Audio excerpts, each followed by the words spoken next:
semua yang hadir di sini, juga mungkin pemirsa yang ada di rumah, Hari Ibu bukan hari biasa, tetapi sebuah refleksi ya. Refleksi seberapa sih sebetulnya kita sebagai perempuan itu sudah berperan sebagaimana yang seharusnya. Kenapa banyak orang tua itu kadang-kala kaget, loh anakku sudah waktu SD kayak gini, kenapa ketika kuliah jadi berubah? Nah, ini mencontohkan bahwa sebuah karakter itu juga dinamis. Saya kira bicara tentang model, saya kira tadi dalam segmen yang pertama bahwa salah satu proses penting yang harus dibangun di dalam keluarga adalah modeling. Jadi sempat betul ya dikatakan oleh Pak Bambang, modeling merupakan satu hal yang paling mudah sebenarnya terbaca oleh anak di dalam proses dia untuk belajar tentang kehidupan. Jadi silakan perempuan yang sedang mencari jodoh atau yang sudah berjodoh, lihat kekuatan relasi. Dan relasi ini akan lebih kuat untuk ke depan ketika ada trust. Untuk perempuan yang mau menikah, jawabannya tidak perlu takut menikah ketika kita yakin bahwa pernikahan itu barokah. Kenapa demikian? Karena saya melihat banyak alasan yang rasionalitas yang dijadikan menunda untuk menikah. Saya tidak mengatakan salah, tidak, tapi kadang tidak punya keyakinan bahwa pernikahan karena Allah itu pasti lebih barokah daripada kita mungkin sendirian tapi melakukan hal-hal yang tidak barokah. Nah, ada satu ini Pak, saya membaca satu artikel yang menarik bahwa kompetensi yang harus dimiliki oleh orang sekolah adalah complex problem solving. Nah, complex problem solving artinya kita harus bisa menyelesaikan masalah yang belum pernah kita hadapi. Yeah.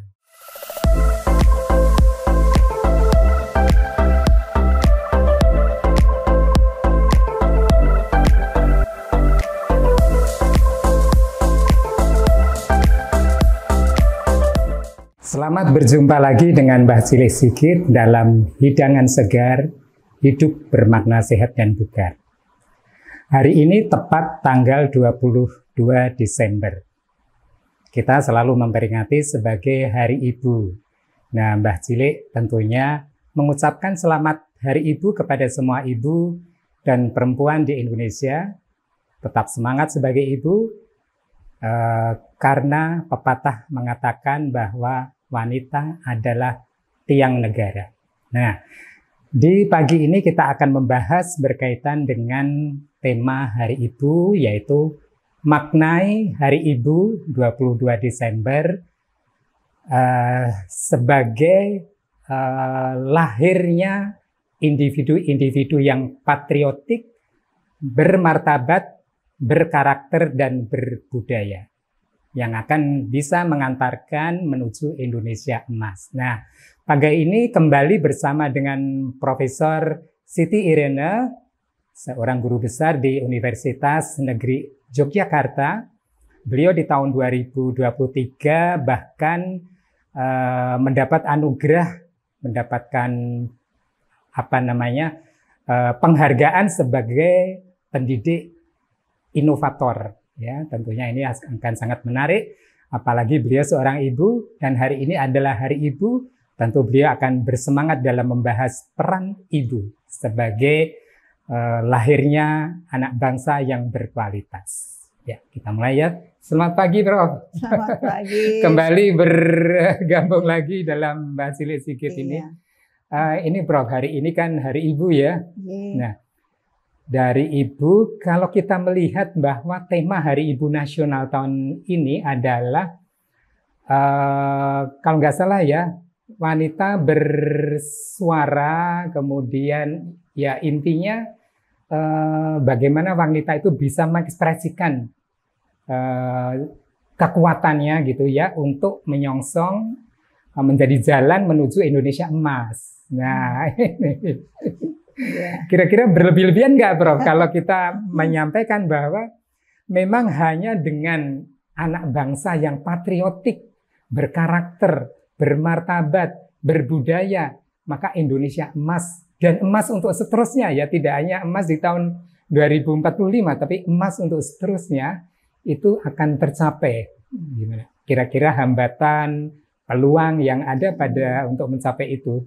Monggo Prof, gimana? Ya, makasih Pak. Ini forum Mbah Cilik yang luar biasa, sangat apresiasi terhadap Hari Ibu, dan tadi pagi-pagi sudah banyak chatting ucapan Hari Ibu. Nah, saya pribadi ketika Hari Ibu pertama yang saya ingat ibu saya, dan saya bersyukur karena punya seorang ibu yang luar biasa, ibu yang sederhana tapi bisa mengantarkan anak-anak yang luar biasa. Saya kira semua yang hadir di sini, juga mungkin pemirsa yang ada di rumah, Hari Ibu bukan hari biasa, tetapi sebuah refleksi ya.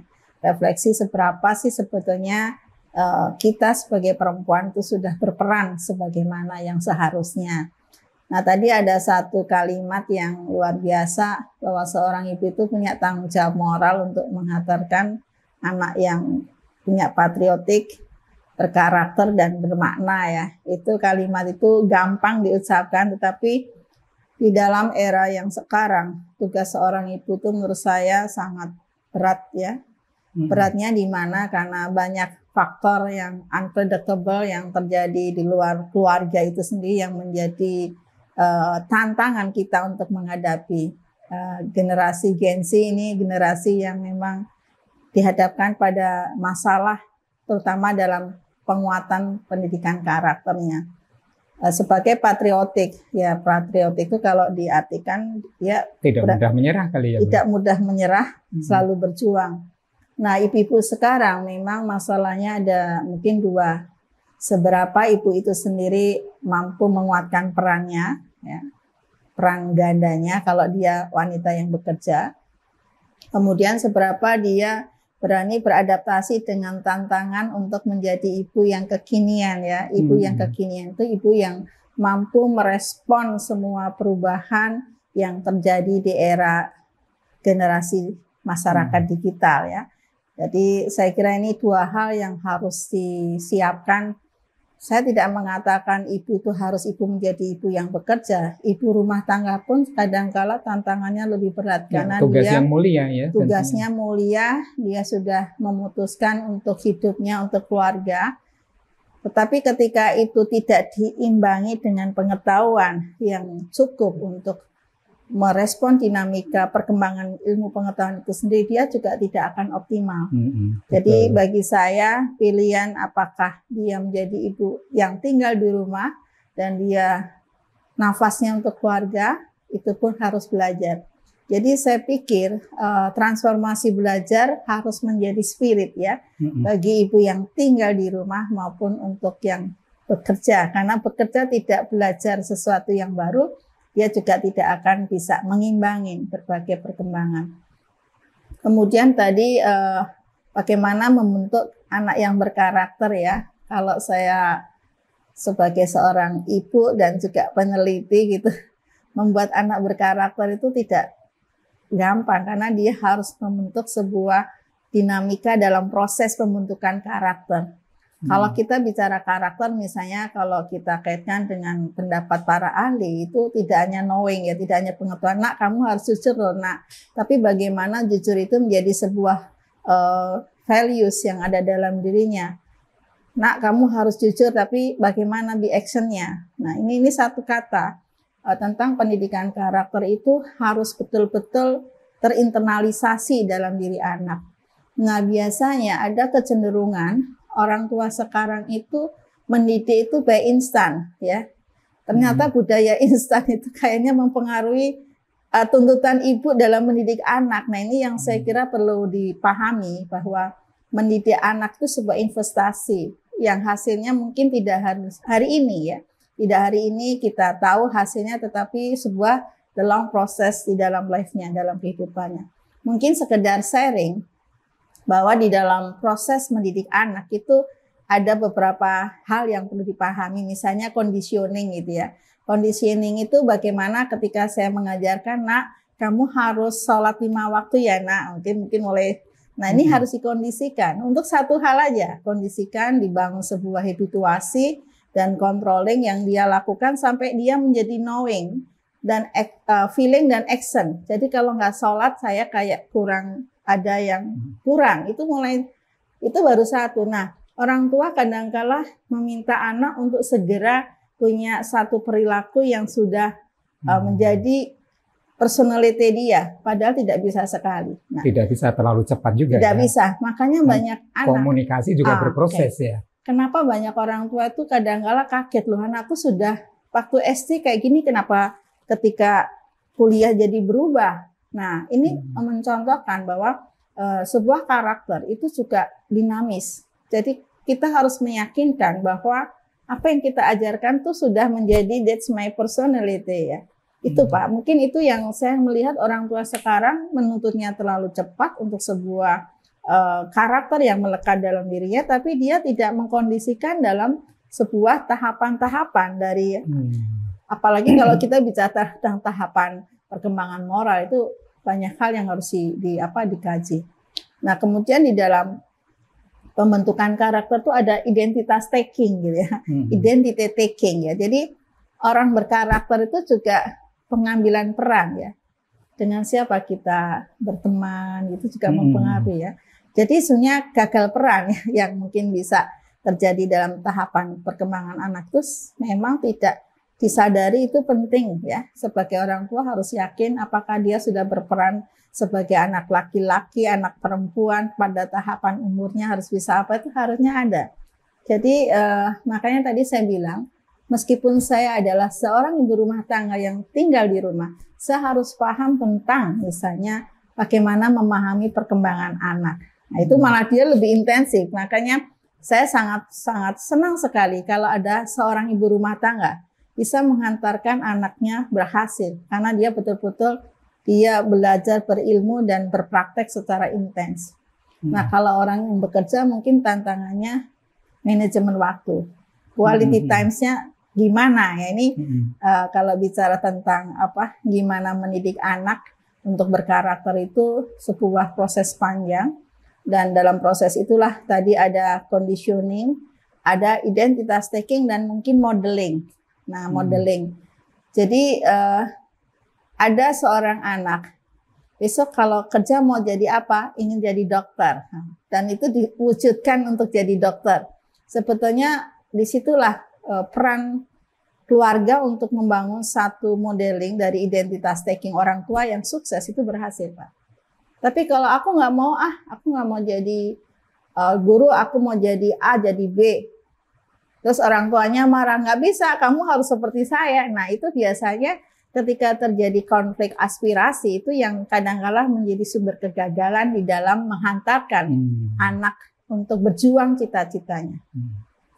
Jadi saya pikir modeling itu juga pengaruhnya cukup kuat ya, Bro? Saya kira cukup kuat. Makanya saya sangat apresiasi kalau ada ayahnya dokter, ibunya dokter, anaknya dokter. Atau mungkin nanti cucunya, atau lihat dari pamannya. Sebetulnya modeling itu tidak only family ya, tapi bisa orang-orang yang memberikan efek positif bagi dirinya untuk aku ingin seperti beliau.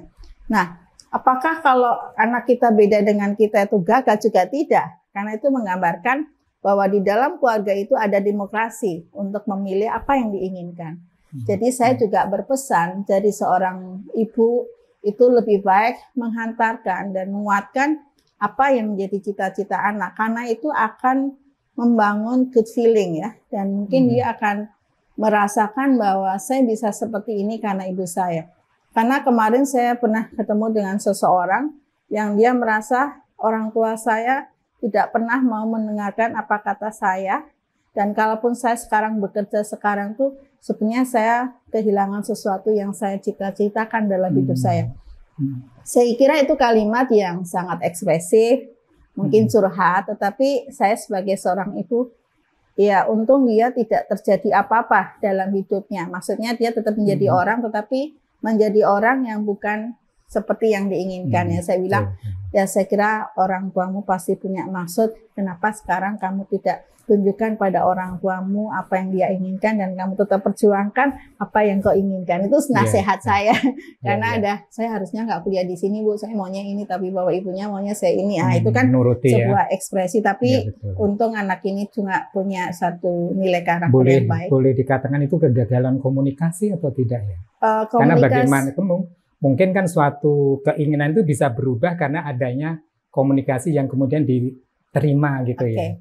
Nah, bicara tentang komunikasi, sebetulnya pertanyaannya sebenarnya sejak kapan sih kita harus memahami apa yang dicita-citakan anak? Mungkin komunikasinya tidak gagal, tetapi komunikasi empatiknya yang belum terbangun. Kalau komunikasinya jalan, tapi empatik ya. Jadi komunikasi yang meletakkan saya pada posisi anak saya itu kadang-kala tidak mudah. Nah, kadang-kala komunikasi empatik itu dianggap tidak penting, tapi menurut saya sangat penting banget ya. Jadi sangat penting karena di situ memahami. Orang ya.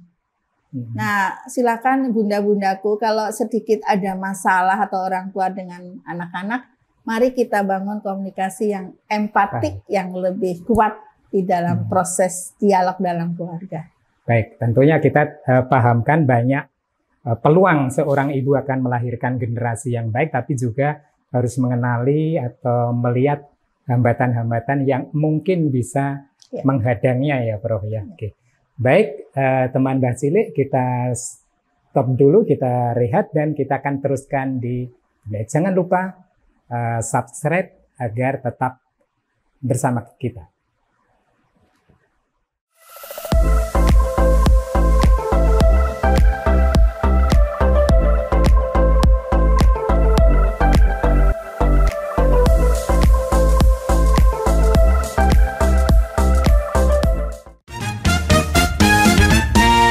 Rekomendasi homestay rombongan di Jogja yang bisa muat di atas 20 orang. Di sini ada 5 kamar tidur dan living room yang besar, cocok buat rame-rame. Lokasinya strategis, berada di Sedo Agung, Kecamatan Godean, Sleman, Yogyakarta.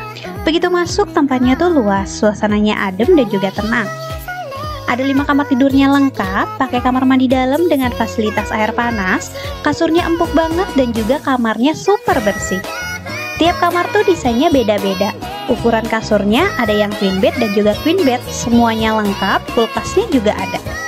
Namanya Dian Padang. Buat reservasi bisa hubungi nomor ini ya.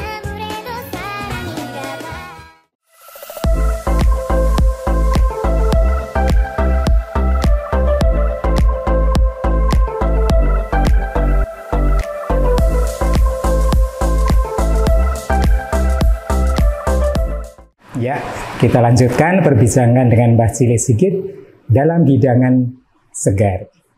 Hidup bermakna, sehat dan bugar. Prof, kita lanjutkan bincangan kita terkait peran seorang ibu itu ya. Nah,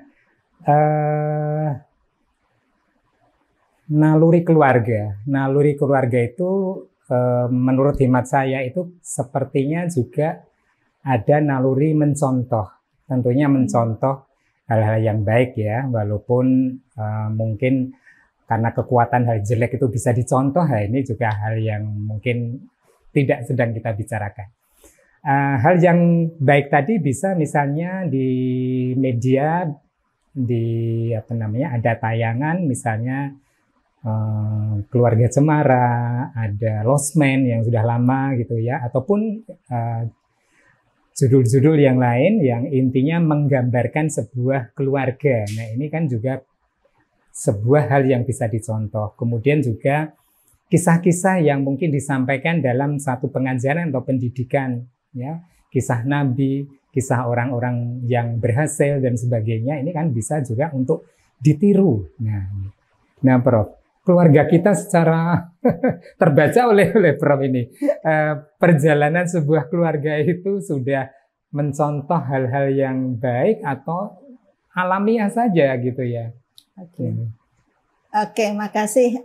Bicara tentang perjalanan keluarga, saya kira setiap keluarga punya perjalanan yang unik, yang historis, mungkin yang sosiologis juga bisa terlihat sangat berbeda. Tetapi kita hidup dalam sebuah komunitas yang sama, itu menariknya di situ, dalam komunitas yang sama, tapi keluarganya bergerak dengan dinamika yang unik ya. Saya kira bicara tentang model, saya kira tadi dalam segmen yang pertama, bahwa salah satu proses penting yang harus dibangun di dalam keluarga adalah modeling. Jadi sempat betul ya dikatakan oleh Pak Bambang, modeling merupakan satu hal yang paling mudah sebenarnya terbaca oleh anak di dalam proses dia untuk belajar tentang kehidupan. Nah, banyak cara untuk melihat modeling ya. Sebenarnya modeling yang paling bagus dari keluarga. Seberapa ayah, bunda, keluarga nuklir family-nya memberikan contoh tentang dinamika dalam keluarga. Kemudian keluarga extended family-nya kayak apa. Kemudian keluarga dalam komunitas dia hidup seperti apa. Itu sebetulnya sebuah proses sosial yang bisa dia kuatkan dalam proses dia membentuk dia sebagai self, sebagai individu yang akan tumbuh kembang secara normal. Persoalannya kan sekarang nuclear family juga tidak komplit fungsinya, dysfunction terjadi, extended family sudah mulai jauh dengan kakek, nenek, keluarga besar, dan komunitas juga tidak seperti dulu sangat terjaga dari budayanya. Nih, saya kira tantangan-tantangan yang dihadapi oleh keluarga sekarang, belum lagi pengaruh eksternal faktor yang luar biasa.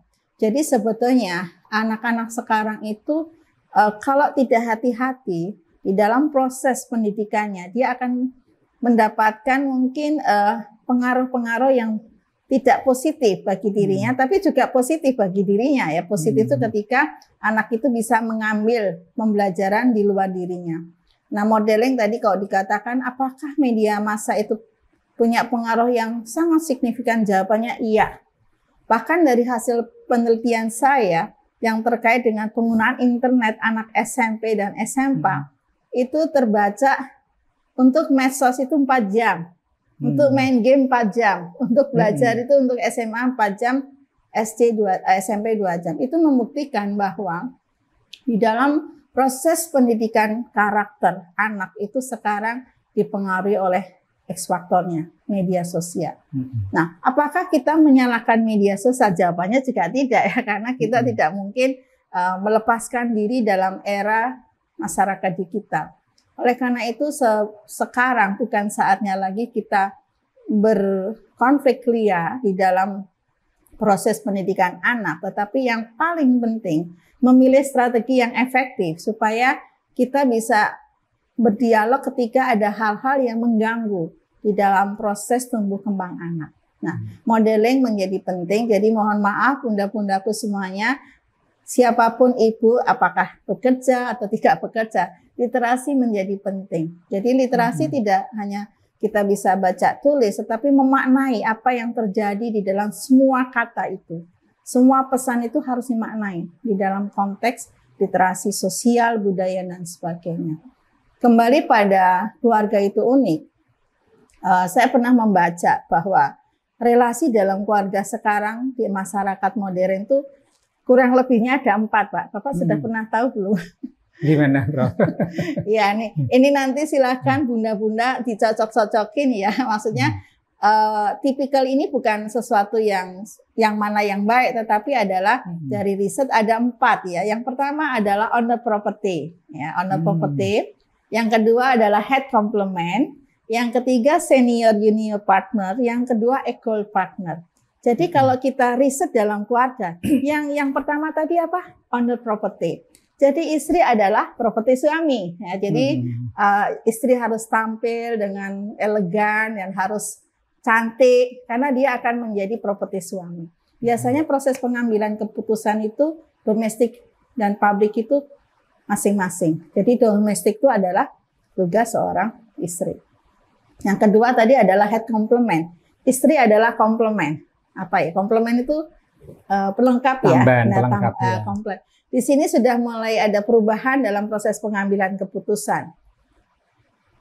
Suami bukan sudah, pajangan lagi ya. Bukan pajangan lagi yang dibawa kayak Manohara. Jadi Manohara itu termasuk head complement karena dia harus sampai dia tidak tahan karena dianggap sebagai orang yang tidak bisa berekspresi secara personal misalnya. Nah, kalau head complement itu proses pengambilan keputusan, oke, kamu mau apa, pendapatmu apa, istri sudah mulai diajak bicara. Ya, ada semacam dalam proses pengambilan keputusan itu menjadi penting. Dan yang ketiga, senior junior partner, ini saya paling suka. Senior junior partner, suami adalah senior dan saya junior. Apapun posisi pendidikan kita masih menganggap dia lebih ya kayak kakak adik. Nah, yang tadi equal partner. Tapi tidak terpaut jauh gitu. Ya, kalau equal partner ini sama. Apa-apa harus sama. Bahkan untuk membimbing merawat anak harus sama ya. Yang bedain cuma kamu melahirkan dan menyusui, tapi yang lain sama, itu dalam domestik ya. Tapi dalam karier sama, semuanya sama menjadi karier. Dan kalau tidak hati-hati dia divorce. Tapi kalau sama, dia tahu manajernya, dia akan akan berkembang karirnya baik itu.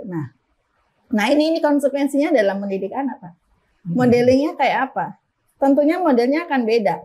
Yang pertama, yang kedua, yang ketiga, dan keempat. Nah itu saya kira mungkin ini sebuah refleksi. Jadi kalau nanti saya sebagai anak muda nih, saya mau kayak apa nih hidup saya?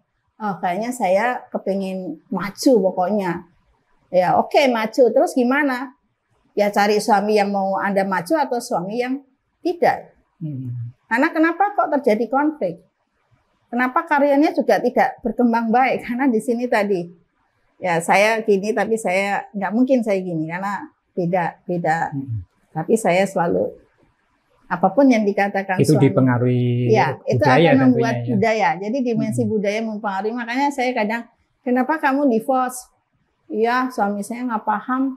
Setelah saya S3 dia nggak ngerti saya. Nah, itu sudah menunjukkan bahwa ada semacam perubahan di dalam relasi dan menyebabkan yang berkorban siapa? Anaknya yang jadi korban. Betul. Nah ini tadi karena kita bicara kekinian, Pak. Saya melihat kenapa semakin banyak orang pintar, semakin rentan dengan perceraian ketika tidak memahami model keluarga apa yang diinginkan. Itu menurut saya seperti itu. Ya, jadi saya biasanya berpesan sama mahasiswa saya, kalau suamimu tidak S3, jangan pernah kamu meletakkan posisi dia tidak S3. Tapi kamu sudah dikasih izin, taruhlah dia senior kamu. Karena dia yang akan memimpin kamu dalam keluarga. Jangan dalam konteks akademiknya. Itu saya biasanya gitu. Kalau mau ngejar equal ya nggak bisa lah. Pendidikannya aja beda dari segi. Nah, ini contoh kenapa saya juga melihat perubahan dalam mendidik. Biasanya yang equal ini domestik itu dibagi dua, ya kan? Ngantar istri, ngantar anak. Nah ini bagi kamu yang satu ini. Kalau dulu kan apa-apa suami. Nah ini saya kira beberapa fenomena yang tadi terjadi dalam kehidupan masyarakat. Tidak mengatakan yang on the property tidak baik, tidak, itu sebuah pilihan. Karena di situ tadi dia mengabdikan hidupnya untuk anak-anak dan bisa menghantarkan anak-anak yang luar biasa. Jadi silakan perempuan yang sedang mencari jodoh atau yang sudah berjodoh, lihat kekuatan relasi. Dan relasi ini akan lebih kuat untuk ke depan ketika ada trust. Betul. Kalau trust itu enggak dijaga, mohon maaf Pak, semuanya menjadi berantakan. Jadi trust itu menurut saya adalah sebuah nilai karakter yang harus dibangun dan dijaga di dalam kehidupan keluarga dalam menghadapi tantangan yang luar biasa. Dan trust itu tidak hanya untuk suami istri, tapi juga anak-anak. Bangun anak-anak, I trust you mama, I trust you papa, you are my modeling in my life. Jadi jangan anak-anak kehilangan figur ayah. Jangan anak-anak juga kehilangan figur ibu. Kalaupun ada figur pengganti itu, emotional attachment-nya beda, Pak. Jadi dia akan juga menjadi contoh ketika keluarga kita baik, anak-anak akan berjuang untuk seperti mama papanya dalam perjuangan hidupnya. Itu yang sekarang menjadi tidak mudah karena quality times menjadi berkurang. Anak-anak sibuk dengan HP-nya, bapak ibu sibuk dengan kerjaan dan HP-nya, dan sibuk dengan gaya hidup yang sekarang. Jadi itu saja barangkali quality times with family itu menjadi satu hal yang harus dijaga kekuatannya dan waktunya. Itu mungkin dari pertanyaan Bapak yang pertama. Jadi di samping ada 4 pemodelan tadi, mungkin dia di dalam keempatnya yang penting adalah komunikasi yang baik dan kemudian juga saling memahami ya Dok. Prof ya. Baik, kalau terkait literasi tadi Prof ya. Jadi literasi seorang calon ibu ya, tentunya calon ibu yang belum jadi ibu ini. Itu sudah mulai di ini ya, kan ada organisasi di bidang remaja. Nah, ini mulai di kita apakan ini pesan-pesan atau apa yang perlu kita berikan Ya. kepada mereka? Ya, saya kira literasi itu maknanya banyak ya. Bahkan literasi itu kalau dianalisis ada generasi 1, 2, 3, 4, 5 ya. Tapi yang jelas literasi dalam konteks yang paling kekinian itu multiliterasi ya. Jadi multiliterasi itu saya kira sebagai seorang perempuan yang hidup di era digital, kita harus punya multiliterasi baik dalam kemampuan dalam berkomunikasi, memahami budaya antar budaya, dan juga memahami berbagai dinamika kehidupan itu harus kita miliki. Kenapa budaya itu juga penting? Karena gini, kadang-kala kita tuh menjadi berubah karena melihat budaya lain ya. Jadi marilah kita jaga budaya kita yang masih membangun culture identity kita. Sebagai perempuan Indonesia, kalau saya selalu bilang sama mahasiswa saya ya, oke lah kamu pinter tapi jangan lepaskan dirimu menjadi kodrat seorang perempuan. Nah, seorang perempuan itu tetap belajar bagaimana menjadi ibu yang baik. Saya masih ingat dulu waktu saya masih muda, saya dikursusin untuk memasak, menjahit ya. Hal-hal yang kayaknya nggak penting toh.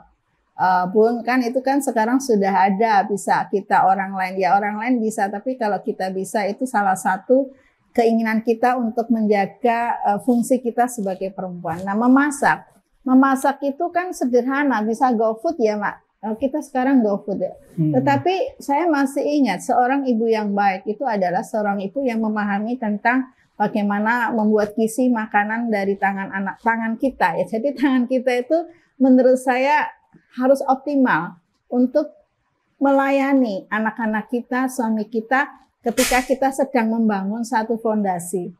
Jadi saya melihat Bapak, fondasi keluarga kita kalau tidak dikuatkan dengan energi yang kita rasakan untuk anak-anak dan suami kita itu menurut saya menjadi lemah karena tidak merasakan jerih payah dan dihargai. Nanti Allah ibu kan nggak masak, ibu kan cuma GoFood, itu akan memberikan beda, penilaian ya? yang beda ketika kita betul-betul pagi-pagi. Saya masih ingat kalau dulu masih kecil menunya untuk anak balita kita. Kalau sekarang ibu-ibu sekarang ngeng cari aja dulu mana.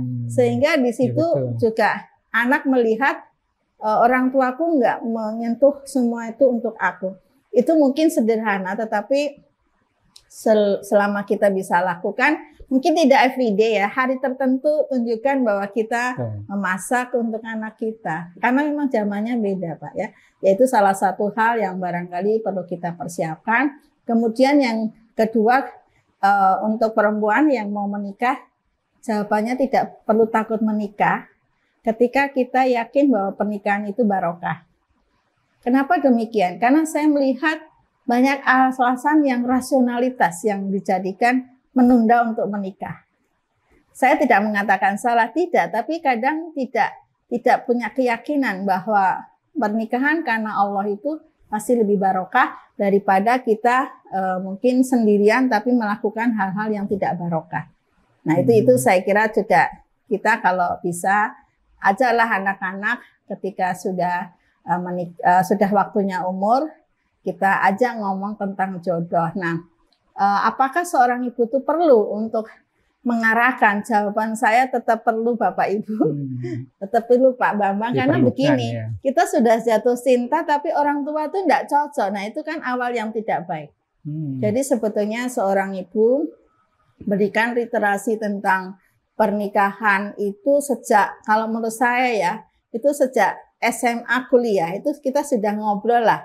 Makanya tadi saya bilang komunikasi empatik dan dialogik itu menjadi kata kunci kita untuk kita tidak pernah merasa konflik untuk cari jodoh. Nah, saya sangat sedih kalau mamaku nggak setuju, bapakku nggak setuju dengan pilihanku, jadi aku malas menikah. Nah, itu kan sebuah pernyataan yang sangat traumatik ya. Traumatik. Itu banyak terjadi karena sebetulnya menurut pendapat saya orang tua tidak pernah berdialog tentang pernikahan. Itu bukan harus menikah SMA, kuliah, tetapi dia punya satu goal setting yang jelas. Kalau saya menikah ini, sehingga dia juga tidak mengalami, maaf ya, istilahnya tuh patah hati itu broken heart gitu ya. Karena broken heart itu ada dua efeknya. Ada yang dia bersyukur, ada yang dia traumatik. Nah, ini orang tua, saya kira kalau ada beberapa kasus yang tidak mau menikah biasanya karena ada sesuatu yang tidak dia persiapkan. Ketika dia tidak jadi, itu adalah sebuah keputusan Allah, itu harus diajarkan. Jadi literasi dalam anak untuk menuju perkawinan dan mungkin pilihan yang baik itu, mohon maaf, menurut saya yang pertama dan utama itu dari seorang ibu. Kalau bapak itu paling nanti kalau sudah anaknya susah diatur itu biasanya bapak. Tapi pengalaman kami, primernya ibu dulu ya. Berikan nanti kalau cari jodoh, saya masih ingat. Pokoknya mama besok kalau mencari menantu pertama dari keluarga apapun yang penting seagama, dan kalau boleh itu kemana-mana bawa itu rukuh dan bisa baca Al-Quran. Tidak harus fasih, tapi bisa. Jadi kayaknya kalau mengenakan ini teman itu mama, sebentar tante mau sholat, waduh ini langsung, ini langsung nilainya 10 karena anak saya kalau mengenalkan kok ya mesti bawa mekena. Karena saya sudah kasih tahu bisa baca Quran mbak mekena. Apakah sholatnya, tapi sebentar tante mau sholat dulu. Nah itu kan sebuah keinginan yang sudah disampaikan pada saat anak-anak. Kalau aku waktu itu kuliah masuk kuliah. Kalau SMA ya besok kalau mau pacar gini-gini sudah. Jadi ya, lebih jelas identitasnya. Lebih jelas gitu ya. Dan kita mengawal anak-anak sudah mencari seseorang itu yang ya barokahnya dari seorang ibu. Dan bahkan anak-anak saya, maaf pengalaman aja, selalu sebelum melangkah lebih lanjut biasanya kenalin. Kalau saya selama ini jarang mengatakan tidak, tapi kalau mereka nggak jadi pernah karena alasan ditinggal ceweknya, nggak apa-apa. Kalau ditinggal ceweknya kamu pasti dapat yang lebih baik. Jadi alhamdulillah anak-anak ketika tidak jadi dengan pacar yang pertama itu karena selalu ngobrol dengan mamanya, saya selalu beri penguatan. Gak apa-apa, pasti ada yang lebih baik. Nah itu contoh bagaimana kita sangat terbuka untuk hal-hal yang terkait dengan pilihan anak-anak untuk keluarga dia, karena dia akan menjadi bagian kita. Dan kalau ada konflik yang tidak nyaman pada awal itu tidak, menurut saya kurang barakallah. Dan ketidakbarokawan karena kita tidak dekatkan dia dengan apa yang kita inginkan. Itu aja sih Pak. Mudah-mudahan berbakna. Jadi intinya di dalam budaya kita kayaknya dalam 4 pemodelan tadi kita lebih prefer ke yang junior, senior partner atau yang tidak equal? Kalau menurut saya tidak mengatakan mana, tapi kita harus dengan calon pasangan kita harus yakin mana. Seperti anak saya yang nomor 4 misalnya, ketika dia menang itu career woman, kamu siap? Iya Ma, aku sudah tahu dia memang career woman. Jadi itu adalah konsekuensi ketika ada kecenderungan tipikal mana yang memang mau diambil. Kemudian yang nomor 2, semuanya karir tapi ada karirnya kuat. Ya yang satu senior junior partner meskipun umur yang sama, dan saya amati ketika akan berkah, nggak apa-apa, kamu harus memahami dia. Dia mau kerja ya Ma, gimana Ma? Ya, dia memang punya keinginan itu. Kamu lihat mama kerja juga nggak apa-apa. Yang penting manajemen kamu atur. Jadi saya pikir itu hanya sebuah tipikal yang bisa memotret kenapa ada orang yang pengen stay at home tapi dia senang karena semua fasilitas dan suaminya tidak ingin dia keluar, ya itu harus kita terima. Yang problematik ketika keluarga itu ini tapi kita nggak menyepakati apa yang menjadi model yang disepakati. Misalnya suami ingin di rumah, kamu pengen keluar, pasti itu akan sumber konflik. Yaitu harus dirubah paradigmanya. Jadi komunikasi ya yang penting, komunikasi dan dirubah pemahaman, paradigmanya Pak. Jadi ya aku akan berusaha mengerti ternyata istriku bukan wanita yang mau tinggal di rumah. Nah itu. Nah sebenarnya itu harusnya kalau menurut saya nih, seorang ibu harus memberikan pesan, pastikan jodohmu itu apakah sesuai dengan kriteriamu.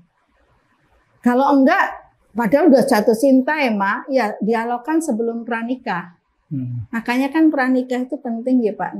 Betul. Bukan untuk yang hal-hal yang ngalor ngidul makan, tidak, dalam makan pas membuat ya mungkin dialog pacarannya itu dialog untuk fondasi keluarga seperti apa sih yang akan kita berikan. Saya kira itu penting bagi ibu mengingatkan. Bagaimanapun sebuah keluarga harus menjadi keluarga yang langgeng ya, yang dari kayak awal apa, ya. gitu. Kalau ini tadi saya kasih 4 itu karena saya pikir, oh tadi bicara modeling, kebetulan saya masih ingat penelitian saya seperti itu, jadi saya sampaikan. Tapi mana yang mana, monggo.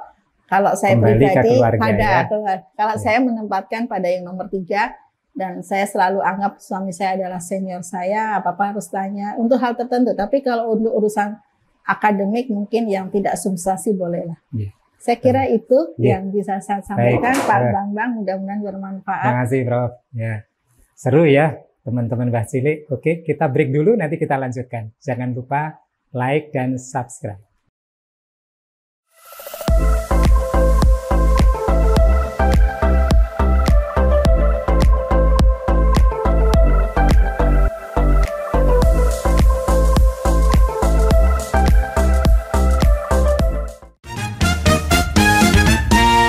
Rekomendasi homestay rombongan di Jogja yang bisa muat di atas 20 orang. Di sini ada 5 kamar tidur dan living room yang besar, cocok buat rame-rame. Lokasinya strategis, berada di Sedo Agung, Kecamatan Godean, Sleman, Yogyakarta. Begitu masuk, tempatnya tuh luas, suasananya adem dan juga tenang. Ada 5 kamar tidurnya lengkap, pakai kamar mandi dalam dengan fasilitas air panas, kasurnya empuk banget dan juga kamarnya super bersih. Tiap kamar tuh desainnya beda-beda. Ukuran kasurnya ada yang twin bed dan juga queen bed, semuanya lengkap, kulkasnya juga ada. Namanya Dian Padang. Buat reservasi bisa hubungi nomor ini ya.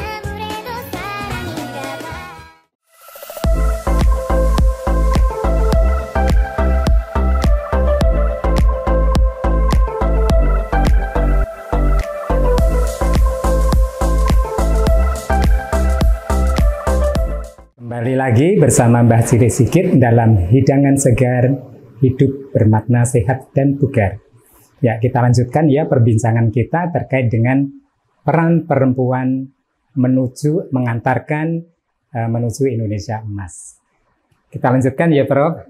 Nah, ini ada sedikit apa ya yang di Mbah Cilik itu ada sedikit mungkin galau ataupun karena kekurang pahaman saya ya.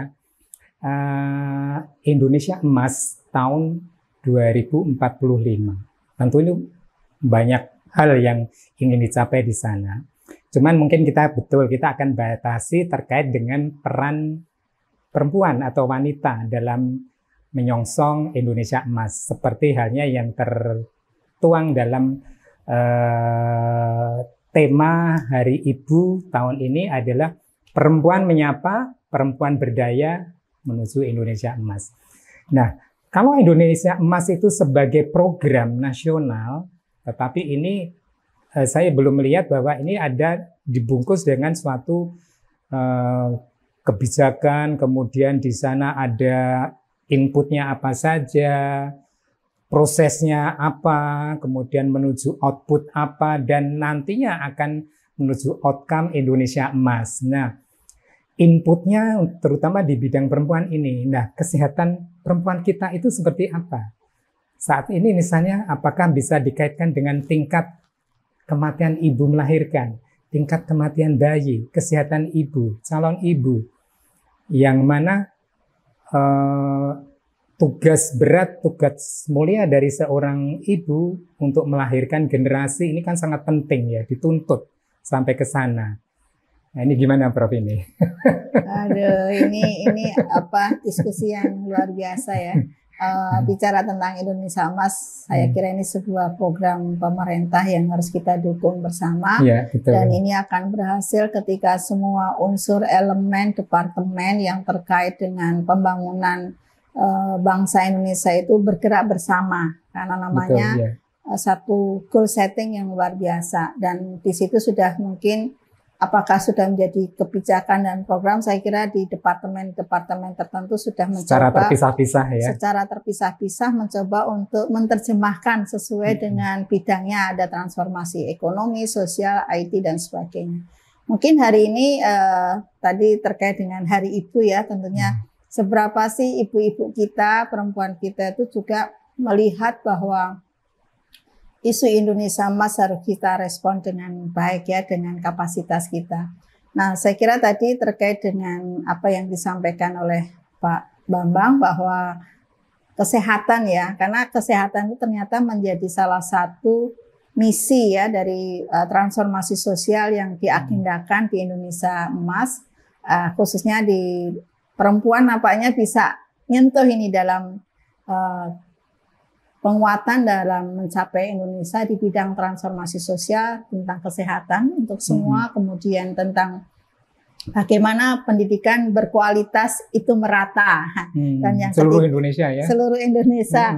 Dan yang ketiga adalah perlindungan sosial yang adaptif. Ini kan 3 isu ini saya kira kalau kita terjemahkan dalam peran perempuan ini sangat dekat sekali. Ya, mungkin yang pertama untuk kesehatan. Saya kira kalau kita mau lihat indeks kesehatan di Indonesia juga relatif masih belum tinggi ya dibandingkan negara-negara di Asia. Itu bisa disebabkan oleh berbagai faktor, misalnya juga jumlah dokter, jumlah hospital yang belum merata. Ini kalau kita bicara secara fisik dan pelayanan. Betul. Tapi secara mungkin peran, bahwa perempuan sebetulnya punya peran yang sangat signifikan, sangat penting untuk membangun kesehatan. Bahkan kesehatan yang harus dimainkan oleh perempuan itu sejak perempuan itu menetapkan untuk ingin punya anak. Ya. Jadi orang yang punya anak itu kan tidak ada keinginan dalam sebuah keluarga, tapi membutuhkan sebuah literasi yang sangat kuat tentang literasi kesehatan dan juga literasi keluarga. Nah, kenapa ini penting? Karena sekarang di luar banyak sekali hal-hal yang ditawarkan tetapi tidak mendukung dimensi kesehatan bagi perempuan yang sedang mungkin hamil. Ya, banyak sekali hal-hal yang berubah dari segi makanan, kemudian hal-hal yang mengganggu gaya hidup orang yang sedang hamil itu akan mempengaruhi proses kelahiran itu sendiri dari gizi anak dalam kandungan sampai nantinya. Itu dari segi pemahaman kita. Kalau dulu kita tidak ada makanan selain makanan keluarga. Nah, sekarang makanan dalam keluarga tidak ada karena ada makanan di luar keluarga dengan GoFood yang sebetulnya sangat rentan dengan perkembangan janin. Nah, apa yang bisa dilakukan? Saya kira kesadaran seorang perempuan tentang makanan sehat yang baik untuk anak dalam kandungan sampai dengan anak usia berapa itu harus dipahamkan dengan baik. Melalui apa? Saya kira melalui gerakan-gerakan perempuan sehat, mungkin sehat balita itu mungkin dikuatkan. Jadi ibu PKK yang ada di level yang paling kecil pun harus dipahamkan tentang bagaimana makanan bergizi itu juga dimaknai mulai dalam konteks kekinian itu seperti apa. Ya. Yeah. Kemudian yang kedua, saya kira bicara tentang kesehatan perempuan, saya kira perempuan sekarang juga membutuhkan satu resiliensi fisik ya. Kami kemarin membaca satu artikel bahwa orang yang punya daya tahan itu salah satunya adalah resiliensi fisik, emosional, moral, dan emosional. Ya, jadi saya kira kenapa kenapa sekarang banyak sekali perempuan yang pada masa kehamilan yang harusnya good feelings itu emosional. Nah itu saya kira ya karena ada beban, dia harus mengandung tapi dia harus bekerja, ada eksternal kerjaan yang berat sehingga dia tidak kuat. Jadi saya kira barangkali gerakan resiliensi untuk perempuan itu sangat penting dikuatkan, Pak. Kebetulan saya sedang selalu menyuarakan, mari perempuan juga harus resilient dan fisik, moral, emosional, dan mental itu harus kita bangun. Karena dengan resiliensi kita akan punya kekuatan untuk membangun atau mensupport transformasi sosial menuju Indonesia Emas. Kemudian yang kedua tadi tentang pendidikan ya Pak. Pendidikan berkualitas belum merata, jawabannya setuju ya Pak. Iya. Ya itu kalau Indonesia sampai hari ini mungkin kalau saya ditanya kapan meratanya, mungkin sudah merata tapi belum berkualitas. Nah, kemudian pertanyaan kedua, meratanya di level apa? Nah, itu kan ada level mungkin SD, SMP, SMA, nah yang perguruan tinggi itu masih belum merata, bahkan kebijakan yang sekarang sudah dilakukan oleh pemerintah untuk menempatkan berbagai universitas di semua provinsi itu ada yang unggul itu sudah selalu dilakukan. Saya kira gerakan-gerakan menuju pendidikan yang berkualitas dan merata terus dilakukan, tetapi membutuhkan waktu. Nah, Indonesia Emas nanti kita buktikan seberapa anak-anak berprestasi itu dari semua titik yang ada di Indonesia. Selain kita juga tahu bahwa pemerintah juga punya program untuk anak-anak yang berprestasi bisa sekolah di sekolah-sekolah yang bergengsi, baik di dalam maupun di luar negeri. Saya kira itu sebuah upaya. Nah, perempuan ini, nah perempuan itu yang menghantarkan gimana anak-anak mendapatkan pendidikan yang baik dalam arti di semua levelnya. Ya. Saya kira banyak yang sudah dilakukan. Yang terakhir tadi perlindungan ya terhadap adaptif ya. Ya itu saya kira kita pun harus tetap menjaga anak-anak kita selamat dari berbagai bentuk-bentuk perilaku yang tidak menguntungkan bagi anak ya. Sekarang kan misalnya termasuk kasus kekerasan, gitu ya. kekerasan perundungan dalam keluarga itu kan menjadi sesuatu yang terus terjadi secara masif ya. Jadi perlindungan sosial yang adaptif itu nampaknya pertama dari keluarga dulu ya Pak ya. Bagaimana anak-anak kita dididik untuk stop bullying dan tidak menjadi reproduksi sosial bullying, dan juga mungkin di masyarakat kita itu sekarang mohon maaf ya, saya itu kadang galau juga ya, lihat HP itu kok banyak sekali film-film pendek dari negara lain tuh contohnya tentang kekerasan dalam keluarga. Saya takutnya bahwa itu menjadi modeling yang tidak positif. Bisa banyak dicontoh sekali nanti ya. bisa ditonton, oh nggak apa-apa ini juga tren kok. Nah, padahal itu hanya sepenggal untuk kalau dilihat full filmnya mungkin ada interpretasi maksudnya apa, tapi sekarang tuh banyak sekali potongan-potongan film yang sebetulnya kalau kita tidak bisa mempunyai literasi sosial budaya dan IT, kita akan menjadi korban. Betul. Karena imitasi itu melihat sesuatu dari yang visual itu lebih, efeknya lebih, oh di sana tadi nggak apa-apa, oh kayak gini nggak apa-apa, padahal itu nggak apa-apanya baru sepenggal cerita. Kalau the whole story baru kita tahu maknanya apa. Nah, saya kira ini kajian tentang pelindungan sosial yang adaptif itu kayaknya menjadi sesuatu yang mohon maaf ya Pak, perlu diprogramkan mungkin betul secara lebih konkret sehingga kasus KDRT yang sekarang lebih mengenaskan ya, bagaimana membunuh saudaranya, bayi dan sebagainya itu neneknya gitu ya. Itu kan sebuah kasus-kasus yang beginning for family not safety, keluarga tidak lagi safety. Nah, bagaimana kita kembali pada masa dulu ya Pak. Bapak mungkin sama ingat, kalau pulang ke rumah tuh rasanya ayam gitu, senang gitu. Anak-anak tuh sekarang ada rumah tuh membosankan. Rumah tuh enggak ada yang bisa menceritakan sesuatu. Itu kalau ada, mohon maaf Bapak Ibu dan juga teman perempuan dan ibu-ibu, kalau sudah ada anak tidak kerasan di rumah, itu kita harus sadar ada apa dengan rumah kita. Mengevaluasi ya. Iya, mengevaluasi. Kalau dulu tuh kalau sudah di rumah tuh kayaknya homey banget gitu. Nah, anak-anak sekarang bosan di rumah, yuk kita jalan. Itu salah siapa? Salah kita sebagai keluarga tidak menjadikan rumah sebagai tempat dialog, tempat untuk take rest dengan nyaman. Meskipun dengan kesederhanaannya di lantai dengan tikar, ngobrol, nongkrong, itu kalau kita pasti merasakan itu berarti kita dalam konteks perempuan dalam menyiapkan anak-anak yang sehat secara jasmani, rohani, masih suka makanan ibu, masih suka rindu makanan kakak, itu menunjukkan kita masih sehat. Nah kalau sudah nggak mau makanannya membosankan ini ya, itu hati-hati. Menurut saya itu tanda-tanda kita ada sesuatu yang disfungsi dalam konteks perawatan, kesehatan, makanan dan nyaman secara jasmani dan rohani di rumah. Saya kira itu Pak, jadi kita memang sekarang harus tidak usah galau. Kalau galau itu tidak bisa mikir, nggak usah pusing. Kalau pusing nggak bisa mikir, tapi merefleksi, merefleksi atau dalam bahasa critical thinkingnya dikuatkan ya. Kalau ada masalah, apa solusinya itu? Apa yang kira-kira kita memiliki kapasitas di situ gitu ya? Karena ada satu ini Pak, saya membaca satu artikel yang menarik bahwa kompetensi yang harus dimiliki oleh orang sekolah adalah complex problem solving. Nah, complex problem solving artinya kita harus bisa menyelesaikan masalah yang belum pernah kita hadapi. Dan itu paling tinggi skornya. Nah, jadi kadang-kadang apa ya, dan nanti. Tapi kalau ada masalah, ada masalah, yuk kita selesaikan. Itu saya kira spiritnya Pak. Ya. untuk menuju Indonesia emas. Betul. Terima kasih. Terima kasih, Prof. Ya, baik.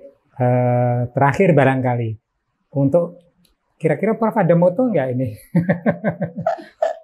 Atau pesan akhir untuk Ibu atau calon Ibu ini? Oke. Biar semangat para Ibu. Iya, saya kira terima kasih hari ini hari yang spesial buat saya, dan ketika saya dikontak oleh kelompok ini Mbah Sigit ya, Mbah Sigit, Pak Bambang, apa bahasanya kelompok apa Pak? Mbah Cilik Sigit. Mbah Cilik, Mbah Cilik Iya. Sigit. Itu saya senang karena di hari yang sangat spesial. Kalau saya diminta kesan apa ya, mari kita sebagai perempuan dan juga sebagai ibu tetap resilience di dalam menghadapi semua peran kita, karena dengan resiliensi, dengan penguatan resiliensi baik secara fisik, moral, emosional, dan juga mental kita, insya Allah kita akan bisa berperan menghantarkan anak-anak kita, juga generasi kita menjadi orang-orang yang siap dengan berbagai tantangan menuju Indonesia emas. Salam sehat untuk kita semua, bahagia dan berdoa. Itu saja. Wassalamualaikum warahmatullahi wabarakatuh. Terima kasih, Prof. Ya, teman-teman Mbah Cilik, luar biasa di hari Ibu ini. Sekali lagi Mbah Cilik mengucapkan selamat Hari Ibu untuk para ibu Indonesia, ya, agar tetap semangat karena dimulai dari ibu, dan bagaimana membentuk ibu agar ibu itu bisa melahirkan generasi yang berkualitas yang nantinya mendukung untuk menuju Indonesia emas adalah hulunya adalah di bagaimana kita mengelola yang masih balita. Jadi anak perempuan kita pasti sebagai aset yang sangat berharga untuk pastinya akan kita berikan nutrisi, jangan apa namanya istilah jeleh-jeleh ya, dengan sabar ibu memberikan nutrisi yang baik kepada anak-anak perempuan kita agar dia tumbuh menjadi remaja yang baik, remaja yang bisa menerima pendidikan yang baik, dan akhirnya dia akan bisa ke depannya menjadi seorang ibu yang baik, melahirkan generasi yang patriotik, berkarakter, berbudaya, yang bisa mendukung terwujudnya harapan bangsa menuju Indonesia emas di tahun 2045 dan tahun-tahun seterusnya. Mudah-mudahan apa yang kita bincangkan di pagi yang bahagia ini bisa bermanfaat untuk kita semua. Jangan lupa like, komen, subscribe, dan silahkan share dan berikan komentar ya, agar bisa Mbah Cilik pakai untuk menuju kebaikan ke depan. Sampai jumpa lagi. Salam makna sehat, hidup bermakna, sehat dan bugar. Prof, matur nuwun sudah hadir. Ya, sama-sama, terima kasih. Engkaulah ibu. Engkaulah yang pertama ikhlas berbahagia saat mengetahui ada benih di dalam rahimmu. Walaupun untuk menyelesaikan tugas adalah beban yang tidak ringan, hanya karena kesadaran akan tugas mulialah beban seberat itu engkau tulus menerimanya. Engkau berikan segala kebutuhannya semenjak janin sampai saatnya lahir nanti, dengan rasa ketenangan, pengasuhan, dan nutrisi yang bernilai tinggi. Dengan penuh kasih sayang, berharap kelak menjadi anak yang baik, berguna bagi nusa dan bangsa, yang membanggakan orang tua dan keluarga. Hari berganti bulan, bulan berganti tahun, tahun berganti masa. Telah berlalu berbagai kejadian, ada yang menyenangkan, ada yang membuat gundah, bahkan ada kegetiran. Tetapi semua itu engkau terima dan tidak menggoyahkan nurani murni seorang ibu. Nurani yang ingin selalu memberi dan melindungi anak-anaknya. Tiba masa di mana rasa sepi mulai menggerayap, karena satu-satu anak meninggalkan karena pekerjaan atau karena pertimbangan lain. Tidak menjadikan itu hal yang merisaukan, karena itu pun bagian dari apa yang engkau inginkan, yang terbaik bagi anak-anakku.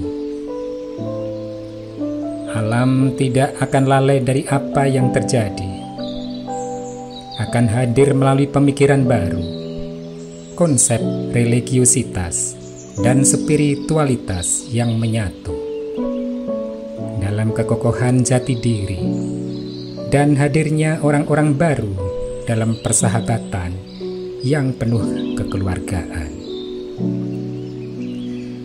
Akankah di masa itu engkau telah melupakan anak-anak? Sekali-kali tidak, karena engkau telah membuat tali ikatan itu terlalu kuat untuk diputus oleh kekuatan sebesar apapun. Dirimu dengan kesadarannya tetap terhubung dengan anak-anakmu dimanapun berada, karena engkaulah ibu yang terus menyadari akan kesinambungan tugas yang diberikan oleh Yang Maha Kuasa. Engkaulah ibu, engkaulah ibu, engkaulah ibu. Godean, 30 Desember 2024. Mbah Cilik Sigit.